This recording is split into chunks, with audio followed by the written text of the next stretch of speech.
और सोनम वांगचुक लगभग 19 दिनों से धरना प्रदर्शन में है और वो भूख हड़ताल किए हुए हैं। सोनम की लगभग 9 kg वजन घट चुकी है। हालत बिल्कुल बेकार है, बिल्कुल खराब है। डॉक्टरों की टीम उनके पास है। सरकार उनकी हालचाल लेना जरूरी नहीं समझ रही है। ना सरकार उनके ऊपर कोई प्रतिक्रिया दे रही है, ना सरकार उनका समर्थन कर रही है, ना सरकार उनका विरोध कर रही है। सरकार के कानों में कोई सुरसुरी नहीं हो रहा है। सरकार के माथे में एक जू तक नहीं रेंग रहा है। हमको ये धरना प्रदर्शन हो रहे विद्यार्थियों के साथ असुविधा और बार बार देश में हो रहे पेपर लीक को मामले को देखते हुए ये धरना प्रदर्शन हो रहा है और मांग है कि धर्मेंद्र प्रधान को इस्तीफा देना चाहिए। और धर्मेंद्र प्रधान के इस्तीफे की मांग को लेकर सोनम वांगचुक और सीजेपी के कार्यकर्ता, सीजेपी के फाउंडर अभिजीत दीपके और बहुत सारे स्टूडेंट, देश भर के नागरिक वहां पर लगभग पहुंचे हुए हैं और वहां पर काफी बड़ा भीड़, काफी बड़ा हुजूम देखने के लिए मिल रहा है। सभी विपक्षी दल के नेता जो हैं वहां बारी बारी से पहुंच रहे हैं। कल के डेट में अरविंद केजरीवाल भी पहुंचे थे, उससे पहले तो चंद्रशेखर रावण भी पहुंचे थे। पिछले वीडियो में हमने उनके बारे में बताया भी था, लेकिन इस वीडियो में हम उनके बारे में जिक्र नहीं करेंगे। इस वीडियो में बताएंगे कि वहां पर अरविंद केजरीवाल पहुंचे थे, झारखंड के युवा नेता, युवा दिल को धड़कन और यंग विधायक टाइगर जयराम महतो भी पहुंचे थे। हम आपको बताएंगे कि दोनों अरविंद केजरीवाल और टाइगर जयराम महतो का अपना मंतव्य क्या था। अरविंद केजरीवाल तो सोनम वांगचुक के मंच पर चढ़कर और ये ऐलान करते हैं कि एक व्यक्ति जो भारत के लिए बहुत कुछ किए हैं। हालांकि सोनम के ऊपर एनएसए भी लगा था, क्योंकि अच्छे लोगों के साथ बुरा भी होता है और सोनम को काफी तकलीफें देखनी पड़ी थी। लेकिन सोनम ने एक ऐसी भारतीय सेना के लिए टेंट भी बनाया है जो ठंडे के दिनों में भी गर्म रहता है। इन सब बातों को छोड़िए, अरविंद केजरीवाल कहते हैं कि एक समय था जब कांग्रेस की सरकार इसी तरीके से तानाशाही कर रही थी, लेकिन उस समय अन्ना हजारे और अरविंद केजरीवाल ने अनशन किया था, जिसके बाद कुछ ही दिनों बाद भारतीय जनता ने सरकार को जवाब दिया था और भारत में कांग्रेस की सरकार को उखाड़ कर फेंका था। अरविंद केजरीवाल भाजपा के ऊपर निशाना साधते हुए कहते हैं कि आप भी तानाशाह मत बनिए, नहीं तो आपका भी हाल कांग्रेस वाला हो जाएगा।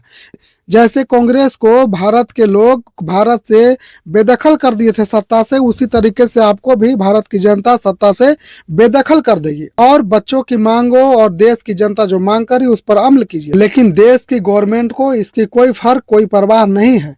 यहाँ तक अरविंद केजरीवाल कहते हैं कि धर्मेंद्र प्रधान को इस्तीफा देना चाहिए और सोनम वांगचुक को शिक्षा मंत्री बनाना चाहिए। हालांकि ये टेक्निकली आसान नहीं है और इसका कोई तर्क नहीं है। सोनम वांगचुक को शिक्षा मंत्री नहीं बनाया जा सकता है, लेकिन धर्मेंद्र प्रधान की इस्तीफे की मांग जो है वो जायज है। धर्मेंद्र प्रधान के डिपार्टमेंट में आए दिन हो रही असुविधा, पेपर लीक, करीब 7 सालों में 90 पेपर लीक हो चुके हैं।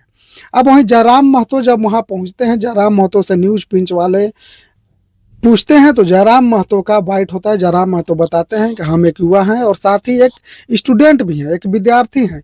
भले ही मैं आज विधायक बन चुका हूं, मेरी पार्टी का मैं अकेला विधायक हूं, मैं अभी भी शिक्षा से जुड़ा हूं, अभी भी पढ़ाई कर रहा हूं। आपको मैं बताता चलूं कि जयराम महतो अभी पीएचडी के छात्र हैं और लगातार पढ़ाई अपना जारी रखे हैं। हालांकि कुछ लोग आते हैं, जब इस प्रोफेशन में घुस जाते हैं, विधायक बन जाते हैं, एमएलए बन जाते हैं, एमएलसी बन जाते हैं, तो अपनी पढ़ाई लिखाई को छोड़ देते हैं। लेकिन जयराम महतो ने बिल्कुल भी ऐसा नहीं किया। वो एमएलए बनने के बाद भी अपने पढ़ाई को जारी रखे हैं, अपनी पृष्ठभूमि के लिए, अपनी मातृभाषा के लिए, और अपने जो आवाज उठाते रहते थे उसको अभी भी उठाते हैं। जयराम महतो से यह सवाल पूछा जाता है कि आप अपने झारखंड के बारे में बताइए। जयराम महतो ये कहते हैं कि झारखंड की भी स्थिति बहुत दयनीय है, झारखंड की स्थिति भी ठीक नहीं है। झारखंड में भी आए दिन पेपर लीक होते हैं। आप जेपीएससी को ही देख लीजिए, 3 बार में जेपीएससी को क्लियर किया गया, वो भी सत्र 19, 7, 8, 9 बदल कर किया गया। तो कई सारे सवाल जयराम महतो ने किए। जयराम महतो ने कई मुद्दों पर भी बात की। जयराम महतो कहते हैं कि हम एक छात्र के नाते और इस प्रोटेस्ट में शामिल होकर हम सोनम वांगचुक का समर्थन करने के लिए आए हैं। आपको मैं बता दूं कि 20 तारीख को प्रोग्राम रखा गया है कि दिल्ली के जंतर मंतर से लेकर दिल्ली के संसद भवन तक एक विशाल मार्च निकाला जाएगा, जिसमें हजारों लाखों युवा और हजारों लाखों उसमें भारतीय होंगे।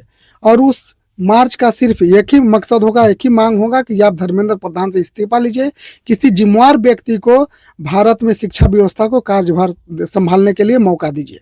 अब लोग सवाल पूछ रहे हैं कि क्या धर्मेंद्र प्रधान के इस्तीफे से देश की व्यवस्था सुधर जाएगी। उन लोगों का भी कहना है, जो लोग धरना कर रहे हैं, कि नहीं सुधरेगी, लेकिन एक डर तो हो जाएगा कि अगर हम अपनी काम को अच्छे से नहीं करेंगे तो देश की जनता जागरूक है, वो अनशन करेगी, प्रोटेस्ट करेगी और मुझे भी अपने कुर्सी से उठाकर फेंक देगी। अगर धर्मेंद्र प्रधान की इस्तीफा नहीं होती है तो देश की सरकार, देश के जो मंत्री यहाँ करप्शन करते रहेंगे और वो तो अपने आप में फूले हुए रहेंगे कि हम भाई जो मन है वो करेंगे, देश की सरकार हमारे साथ है, जनता प्रोटेस्ट करके क्या कर लेगी। अब समझ में नहीं आ रहा है कि भारत की सरकार, भारतीय गवर्नमेंट क्या करना चाहती है। सोनम वांगचुक की जान लेना चाहती है, धर्मेंद्र प्रधान की कुर्सी बचाना चाहती है। अगर धर्मेंद्र प्रधान इस्तीफा नहीं देंगे तो सोनम वांगचुक की जान जाएगी, क्योंकि वो भी जिद पर अड़े हुए हैं कि हम खाना खाएंगे नहीं। हालांकि सरकार का कोई भी रिएक्शन सोनम वांगचुक के तरफ नहीं झुकाव दिख रहा है। मनोज तिवारी जो दिल्ली से सांसद हैं, भाजपा के नेता हैं, भाजपा के नेता मनोज तिवारी का कहना है, बेतुका बयान देते हैं। वो कहते हैं कि ये लोग आम आदमी पार्टी के सब कार्यकर्ता हैं और ये लोग बिना मतलब का मांग कर रहे हैं और देश की जनता सब जानती है इनको आने वाले समय में जवाब देगी। अब मैं मनोज तिवारी से पूछना चाहता हूं कि पेपर लीक क्या नहीं हो रहे हैं, मंदिर में चोरी क्या नहीं हो रहे हैं, तो इन सभी का जवाबदेही किसका है? जब सरकार में आप लोग हैं तो जवाब कौन देगा? और आप कह रहे हैं कि ये गलत मांग है, आम आदमी पार्टी के लोग हैं, मानते हैं आम आदमी पार्टी के लोग हैं, मान गए आपके कहने से, ये लोग तो है नहीं लेकिन मान गए आपको कहने से। अभिजीत दीप के कभी आम आदमी पार्टी से रिलेशनशिप था इनका, लेकिन हम मान गए कि आप जो कह रहे हो सच है। लेकिन शिक्षा विभाग में, डिपार्टमेंट में गड़बड़ियां नहीं हुआ है? क्या पेपर लीक नहीं हुआ है? तो फिर जब पेपर लीक हुआ है तो भाजपा के लोग इस तरीके से क्यों बोलते हैं? यही मनोज तिवारी जो बंगाल में कहे थे कि जो मछली हम खाए हैं वो बिल्कुल भी लहसुन प्याज वाला नहीं था, सात्विक रूप से बना हुआ था। अब मनोज तिवारी के बात पर अगर रहिएगा आप तो खस्सी के मीट को भी ये लोग शाकाहारी बनाकर खा लेंगे। दूसरी बात, अब देश में क्या होने वाला है? क्या सोनम वांगचुक की जान जाएगी, या फिर सोनम वांगचुक अनशन तोड़ देंगे, या फिर धर्मेंद्र प्रधान की इस्तीफा होगी, या फिर सरकार धर्मेंद्र प्रधान की तरफ खड़ी दिखाई देगी? अपना राय कमेंट में जरूर लिखिएगा। मैं हूं प्रकाश, देखने के लिए बहुत बहुत धन्यवाद। नमस्कार।